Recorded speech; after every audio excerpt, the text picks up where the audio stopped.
Hi there, this is Mehrunnisa. Today I'm gonna talk about animals. What are wild animals? Some animals live in the forest. They hunt for their own food. They are called wild animals. For example, fox, tiger, lion, etc.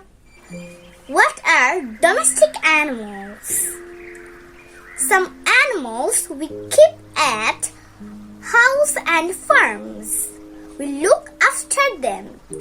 They are called domestic animals.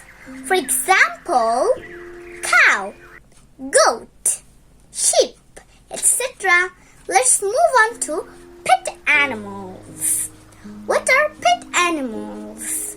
We keep some animals at home. We look after these animals. They are called pet animals. For example, dog, cat, rabbits, parrots, fishes, etc.